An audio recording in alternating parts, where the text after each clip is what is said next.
Jemaat yang terkasih, berkah dalem. Rapat Dewan Stasi bukanlah sekedar forum administratif, melainkan juga merupakan medan refleksi rohani dan perutusan pastoral. Dalam rapat inilah kita mengevaluasi langkah-langkah yang telah ditempuh, mengenali kekuatan dan kelemahan kita, serta menyusun strategi yang lebih tepat ke depannya. Atas dasar pertimbangan itulah, baru-baru ini, Dewan Stasi Santo Petrus Rasul Cibitung melaksanakan rapat Dewan Stasi Inti. Apa maknanya, serta apa maksud dan tujuannya, ikuti liputan khususan Prafokus edisi kali ini.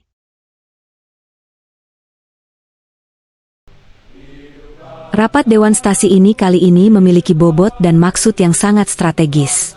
Stasi Cibitung sedang berada pada fase penting dalam perjalanannya, yaitu fase transisi dari perencanaan menuju pelaksanaan nyata pembangunan gereja fisik. Oleh sebab itu, rapat kali ini diarahkan untuk menilai kesiapan kita secara menyeluruh, baik dari sisi struktural, finansial, maupun komitmen umat. Untuk itulah, dalam rapat kali ini dilakukan evaluasi. Tujuannya bukanlah sekadar mencari yang salah, tetapi menilai dengan jujur, sejauh mana kita telah melayani umat, dan di mana saja kita perlu berbenah. Kita juga sudah menjalani yang namanya hari-hari suci, baik Natal, Paskah. Lebih dari itu, rapat ini juga merupakan wadah untuk melakukan konsolidasi. Konsolidasi ini dimaksudkan untuk mempererat komitmen, menyatukan energi, dan memastikan bahwa seluruh pengurus berjalan dalam semangat yang sama. Bukan karena rencana pembangunan dari awal sampai nanti dilaksanakan itu ada. Gereja tumbuh bukan karena keseragaman, melainkan karena persatuan dalam keberagaman. Maka dalam rapat ini, perbedaan pendapat bukanlah ancaman, melainkan justru menjadi kekayaan yang mengasah kedewasaan. Tadi wacana yang mau merubah komitmen tadi dari 25 ke 50 tadi ya. Karena ini sudah Maka mari kita rawat ruang dialog. Kita ciptakan suasana di mana setiap suara dihargai, setiap masukan dipertimbangkan, dan setiap keputusan diambil dalam semangat musyawarah. Konsensus bukan berarti semua setuju mutlak, tetapi semua menerima dengan hati yang terbuka. Komitmen Rp25.000 per bulan. Saya pikir Dalam Injil Lukas, Tuhan Yesus berkata, "Sebab siapakah di antara kamu yang mau membangun sebuah menara, tidak duduk dahulu membuat anggaran biayanya?" Demikianlah juga kita.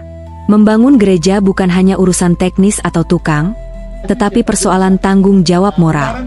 Untuk itu, kita tidak boleh memulai sesuatu tanpa kesiapan finansial yang memadai. Pembangunan fisik gereja tidak mungkin terjadi tanpa dukungan dana umat.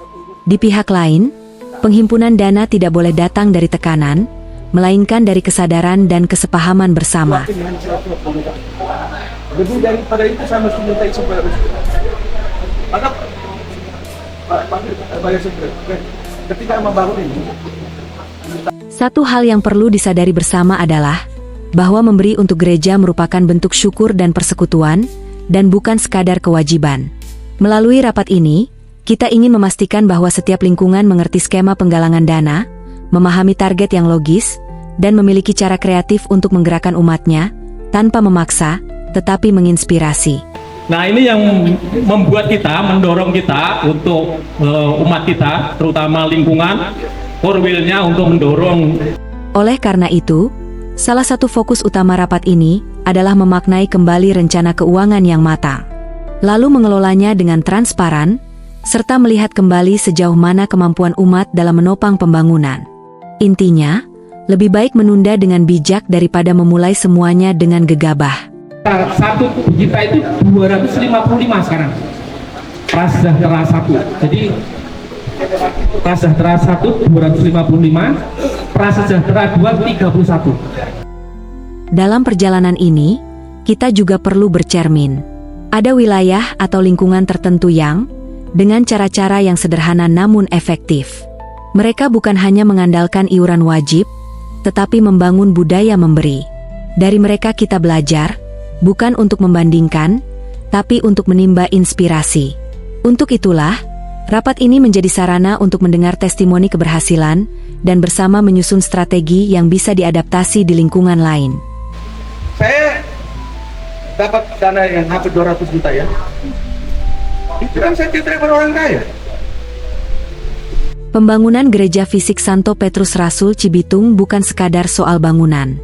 Ia adalah simbol iman kita, saksi dari perjalanan komunitas kita, dan warisan rohani bagi generasi yang akan datang. Maka perlu dipastikan agar setiap pengurus, setiap ketua lingkungan dan wilayah, segenap umat bersatu dalam semangat saling menopang dalam doa dan karya nyata. Dengan demikian, rumah Tuhan ini bukan saja dibangun dengan tangan semata, melainkan dengan hati yang penuh kasih dan iman yang tidak tergoyahkan.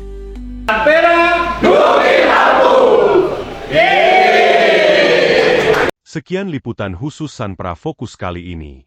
Sampai jumpa.